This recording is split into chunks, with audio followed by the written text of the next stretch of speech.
بسم الله الرحمن الرحيم. السلام عليكم ورحمة الله وبركاته.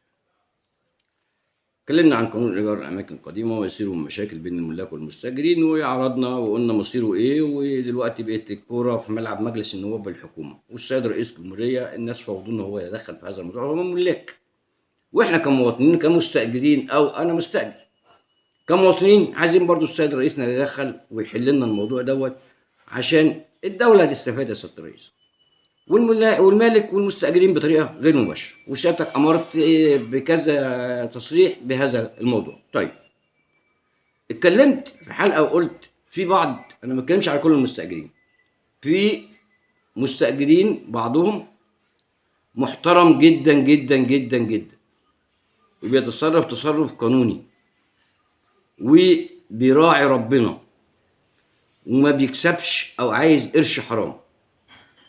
ده حصل واقع عشت في مكتبي، ان الملاك المستاجر الاصل الاب توفى، ترك الزوجه ست مسنه، الابناء اتعلموا ويعني سكنوا في اماكن اخرى، الام توفت، ما جاش بقى قبل ما الام تتوفى، وكانوا بيزوروها ممكن يقعدوا معاها سنه واتنين قبل ما تتوفى، وشقق في حتت مرموقه تساوي فلوس.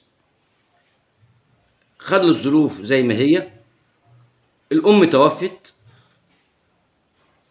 كان من الورثه ورثه الاب والام ان هم تجمعوا واتفقوا على شيء معين، ان الشقه دي مش من حقهم، وان القانون بيقول ان هي ترجع لمين بدل ما كان حدش كان عايش معاها.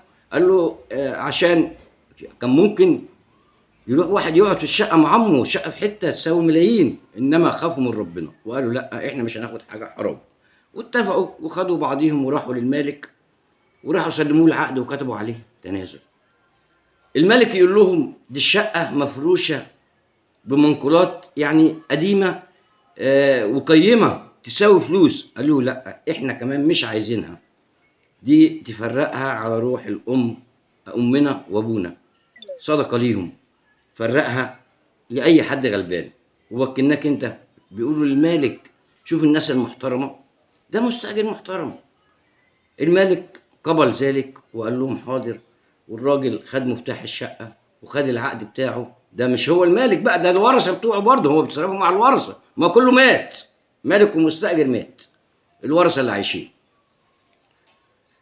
وبعد ما استنفعوش بالشقه ولا جم غلقوها وقفلوا قالوا ادفع ايجار بس، ولا هنجيب حد يقعد فيها ومش عارف ايه، لا لا لا، هم هنا راعوا ربنا، راعوا ايه؟ ربنا، وخافوا من ربنا، وتصرفوا تصرف شيك وقيم وفيه احترام. المالك خد المفتاح وخد العقد وبدأ يراعي ربنا في المنقولات ويشوف مين اللي محتاجها، مش يروح يبيعها بقى، لا، ما هو برضه هم عارفين بيتصرفوا مع مين. لو عارفين ان هو بيتصرفوا مع مالك كده ولا كده هيديله بقى الشقه عشان يخلصوا، يقول لك مالناش دعوه، يديله شقته وياخدوا هم المنقولات يفرقوها، ان هم عارفين ان هو مالك كويس. وخد المنقولات ديت بما يرضي الله ورسوله، فرقها على الناس اللي هي تستاهل، وكده يبقى تصرف قانوني وتصرف شرعي وفي راحه نفسيه. ومفيش بقى واحد يقول لك لا ده انا اعملها مخزن، ده انا اعملها ايه ولا اعملها ايه. انت هتضحك على مين؟ هتضحك؟ هم نفذوا الشرع والقانون، يعني خافوا من ربنا الاول، ما خافوش من قانون ولا بشر، وسلموا الشقه. ده تصرف محترم من مستاجر محترم مع مالك محترم. وشكرا.